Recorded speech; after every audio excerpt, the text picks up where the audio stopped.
Hi guys! Today I want to talk about how friendships change after having a baby. If you're a new mom especially, you've probably realized recently that your friendships that used to be really close have changed dramatically. Maybe you're not even friends with some of the people that you were friends with before, or maybe the lifestyle that you led before having a child is not the lifestyle you want to lead now as a mom, and your friends that were in that lifestyle before want to stay over there and they don't really want to come over to you. I kind of want to share a little bit of my personal experience. Now, mind you, I was never like a partier. I was never really into the drinking and clubbing scene or anything like that, but I do have two best friends who are not in the same season of life that I am in. One of my best friends just got married. The other one's still single. So when I first had Eden, they were both still single. That was that. For me personally, I think the hard part was when I moved right after I got married. I moved from Colorado to Florida and left behind my family and my friends, and I was only 19, and that was kind of a shocker. I was like, whoa, what am I doing out here? Like, what's going on? I had to learn how to make new friends, which wasn't easy for me at all. Still tried to keep those friendships that I had left behind in Colorado and still tried to keep those alive and thriving, and it wasn't always easy, I can tell you that much.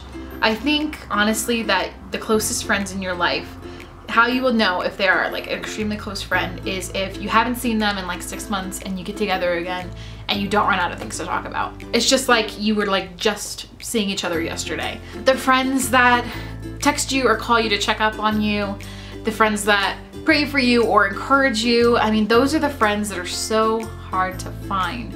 And if you have lost some friends like that, or you don't even have friends like that, or they're non-existent, then maybe some of these tips will help you out. Number one, I think this is the most important thing in my opinion. You have to go out into the world and find people who are dealing with the same life experiences that you are. A great place to meet people, and some of you may be like, last place I want to go is church. You're gonna find people your age with babies, or with toddlers, or with maybe grown kids. You're gonna find people that you can connect with and relate with. And most of the time when you meet people at church, you're gonna find good people who would be there for you if you had a baby shower and they would bring a giant cake, or if you just had a baby, they would come to your house with food, or if you're going through a hard time in your life, they would be the ones that would come over and pray and support and encourage you. I definitely think finding friends at church is a great idea. Now, if you're in a smaller church with not as many people, I totally understand that the church we're currently at, there are no couples that are mine and David's age with a baby. None. The ones that are closest to us are in their 30s. There are still other ways to meet people. You can do it through your son or daughter's school program if they're in school. You can do it through a local community organization or club, like a gym. You can find people there. Or if you're a little bit more on the introverted side like me, you can find great people right here on YouTube. Some would argue and say, that's not real friendship because you guys are talking to each other through a computer screen. I'd beg to differ, because I have met some of these people in person, and even if I haven't, I feel like I have a connection with them that I wouldn't have with a lot of people. Some of you watching this video right now have been watching me since I was pregnant, and that is powerful. I mean, now my daughter's almost 2 years old, so you've literally been watching these videos for like 2 years. I have some people in my life that haven't even stuck around for 2 years, so you've already triumphed over them. You know, a lot of moms on here are very relatable. They're very friendly. They would love to have Facebook conversations with you, especially if you find like the smaller channels that are a lot easier to contact. I have met just some amazing moms, even just last month being able to meet Jessica from the Mommy Archives. That was so cool. That was my second time actually, but being able to spend like a whole week with her was really neat because we have watched each other's videos and we have so much in common. We just feel like we're related to each other. And now I can honestly say that she is one of my closest friends in my life. But it's important to go out there and meet friends on your own, because listen, they're not gonna come flooding to you. I was kind of wondering that, you know, when I first had Eden and my friends were kind of gone, I was like, where did they all go? And I realized I had to put in the equal effort if I wanted friends to put an effort into me. A lot of times people will think that you're just too busy being a mom and you don't even want to have a friendship. It's important to be open and honest with your friends and say, look, I know I'm a mom now, but I really miss our friendship. Or I know I'm a mom now, but can we just like get together next week? Maybe my husband can watch my daughter and I can leave and just have fun with you. You have to pursue the friendships if you want to keep them. Number two, if you're still doing all of those things and you're still finding it hard to make friends, take a look at yourself. Maybe you're not the easiest person to be friends with. And I say this in the most gentle way possible, because I understand the stresses of being a new mom and the priorities of putting your child first. Sometimes we even put our kids before our own marriage. and we prioritize them over our spouse, and we wonder why our marriage is going haywire. I mean, the same thing applies. I have dealt with so much weird anxiety since having Eden about going out in public places. I still don't even understand it all the way, but I do know that it's something that I've had to work through with myself. I've had to learn to be more friendly than I want to be. And sometimes I don't even realize that I'm not being friendly until like maybe I watch a video back later of myself, like at a party, and I'm like the only one that's in the corner like, and to me, I'm just chilling, but everyone else thinks I'm pissed. I've dealt with a lot of problems like that where people are like intimidated by me or intimidated by my friend because they think I'm just not happy or not a happy-go-lucky person just because I'm not really like a positive person naturally.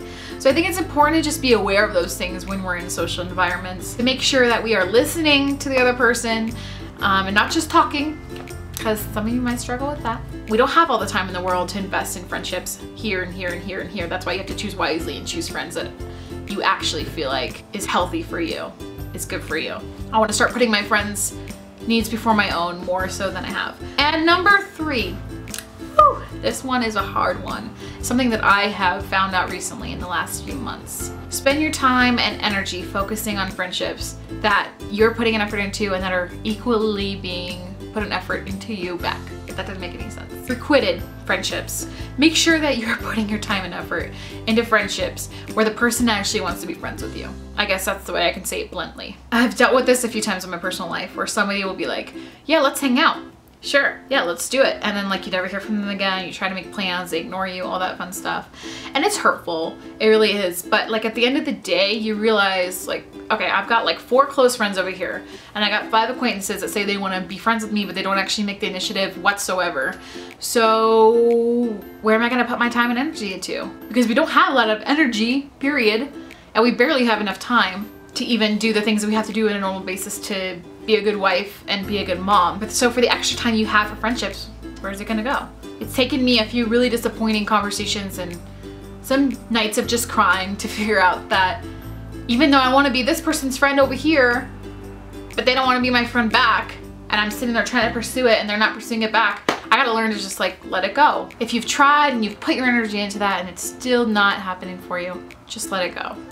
It's gonna do you a world of difference and you're gonna feel so much better when you are focusing your energy and your time on these friendships of people that love you and they care about you and they want to invest in you. So those are my 3 tips. Hopefully they helped you guys. I know it's so hard to keep good friendships. Even with my 2 best friends that I was telling you about in the beginning.